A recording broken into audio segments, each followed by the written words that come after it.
Assalamualaikum warahmatullahi wabarakatuh. Alhamdulillahirrahmanirrahim.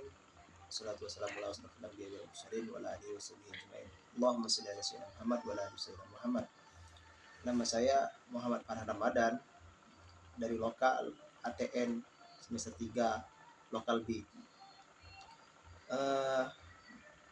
Adapun di sini saya membuat video untuk memenuhi mata kuliah filsafat hukum Islam.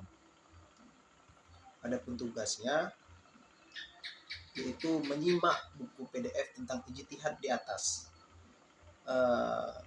Berdasarkan buku tersebut untuk menjawab dua pertanyaan. Pertanyaan yang pertama, sudah ada Al-Quran dan hadis, mengapa masih perlu ijtihad? Karena perlunya ijtihad itu untuk menyesuaikan perkembangan zaman. Mengapa demikian? Karena pada zaman Nabi dan zaman-zaman berikutnya itu berbeda. Dan kalau kita berpatokan kepada hukum-hukum syariat Islam pada zaman Nabi, berpatokan dengan Al-Quran dan hadis, itu saya rasa Itu saya rasa kurang. Karena kenapa? Karena pada zaman Nabi, contohnya aja gini, pada zaman Nabi dan zaman sekarang itu sangat berbeda. Contohnya, misalkan kayak azan. Dulu belum ada menggunakan mikrofon, tapi sekarang sudah menggunakan mikrofon pengeras suara. Ya, karena perkembangan zaman.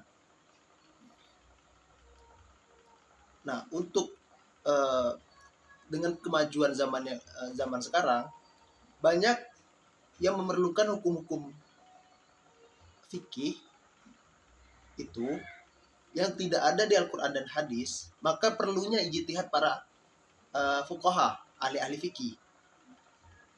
Mengapa demikian? Karena untuk menyesuaikan perkembangan zaman tadi. Dan juga ijtihad ini itu diambil juga dari Al-Quran dan hadis. Diambil dari Al-Quran hadis yang pemaknaannya itu cuma dipahami oleh para fuqaha tadi, yang orang-orang ahli fikih ini.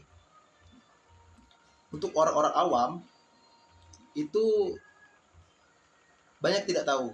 Makanya yang menjadi para mujahid atau pengijtihad atau fuqaha itu harus yang benar-benar ahli fikih untuk menetapkan hukum. Tidak bisa orang awam seperti kita itu berijtihad.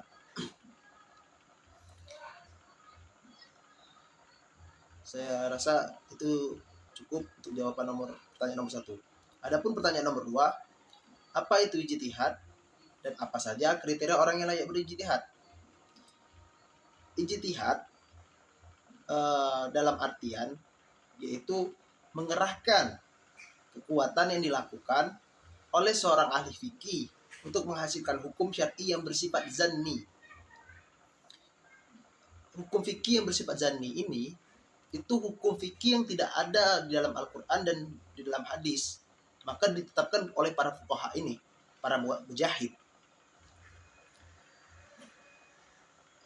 Dan juga hasil daripada ijma para ulama, hasil dari ijtihad ini yaitu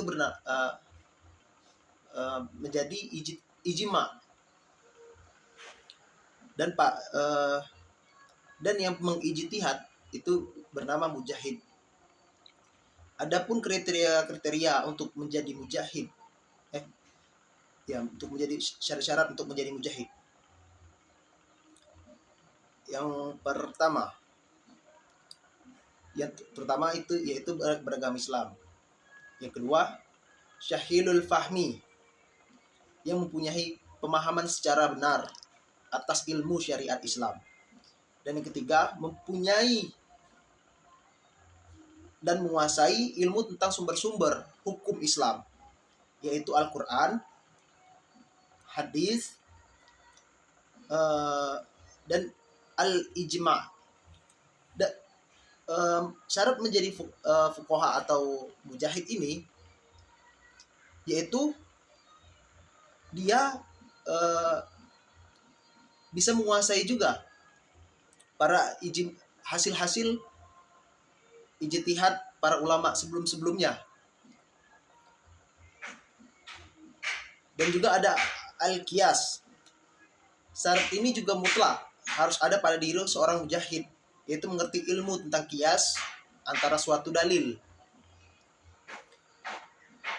Dan yang keempat, punya pemahaman bahasa Arab yang mendalam. Mengapa demikian?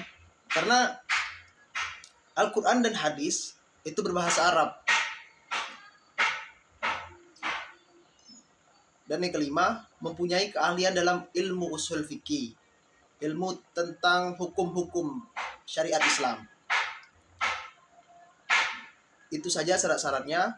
Saya kira cukup untuk jawaban dari pertanyaan nomor 2. Terima kasih.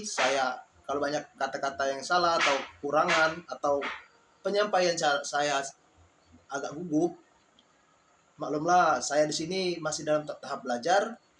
Saya akhiri. Wabillahi taufiq wal hidayah. Wassalamualaikum warahmatullahi wabarakatuh.